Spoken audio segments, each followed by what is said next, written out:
What is up guys, SlySpy Gaming, back with a new how-to video series on Evil Dead the game.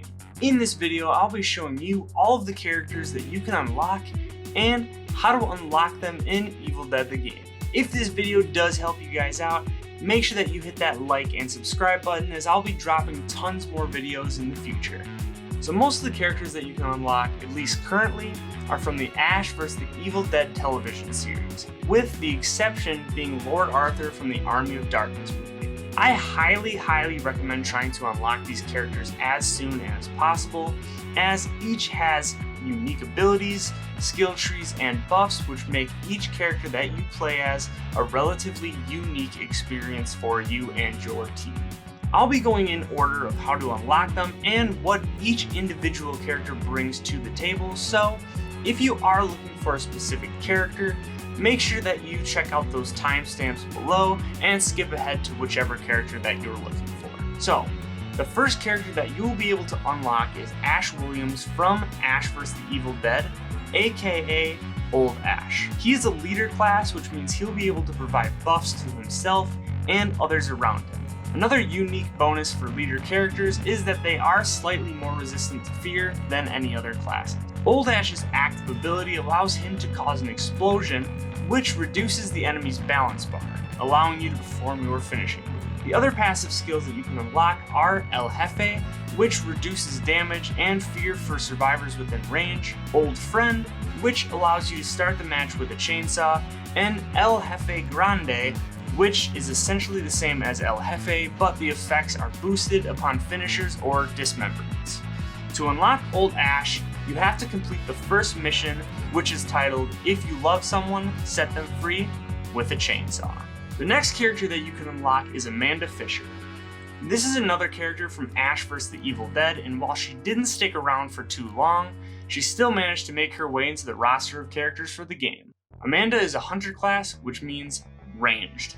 Hunters specialize in ranged combat and deal more range damage than any other classes. They also can carry more ammo and can typically manage stamina much more efficiently. Amanda's active ability allows her to temporarily fire without using any ammo, which can be pretty clutch when using the two-shot boomstick. Amanda also has some pretty impressive passive skills, such as Trusty Sidearm, which allows her to start the match with a pistol, Weapon Master Pistol, which gives her pistol faster attack speed and increased health, balance bar, and dismemberment damage. And lastly, she can unlock the passive ability Accuracy Counts, which allows her to deal increased damage with each consecutive enemy hit.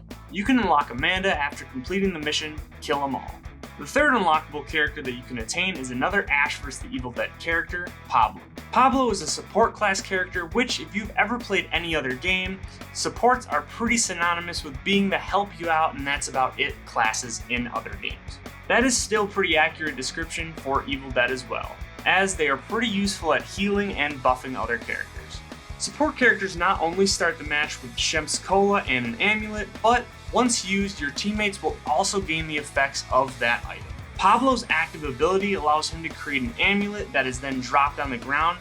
Again, this would be much more beneficial in Pablo's hands, as when it is used, all characters will receive the effect. Pablo also has some pretty great passive skills once leveled up, such as Internal Camouflage, which disables Kandarian's ability to detect you via Demon Vision. The other passive skills that he has are Legacy of El Brujo, which allows Pablo to start the match with an extra amulet. Lastly, and probably his best ability, Shamanic Protection, which allows his shield bar to gradually restore itself over time.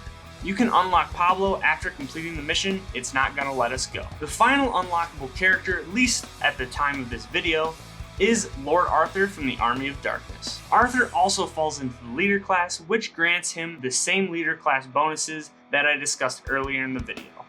As for Arthur's unique abilities, his active ability increases his and his teammates' melee damage and reduces their fear. This ability also allows him to do more damage if he has a sword as his melee weapon. Arthur's passive abilities are Weapon Master Heavy Attacks, which buffs melee damage for him and his teammates. It also allows Arthur to start the match with a sword. The other two passive abilities that he has are Weapon Master Light Attacks, which boost his and his teammates' light melee attacks, and Finish with Fire, which allows him and his teammates the ability to use Lord's Wrath after performing a finisher. You can unlock Lord Arthur after completing the mission Homecoming King. And that is all of the unlockable characters for now, guys. Based on what we have heard from the developers, it sounds like there is a ton of upcoming content planned for this game, so make sure that you smash that subscribe button to stay up to date for more unlockable characters, missions, maps, and more in the near future. Until next time, everyone, this is Sly Spy Gaming, signing out.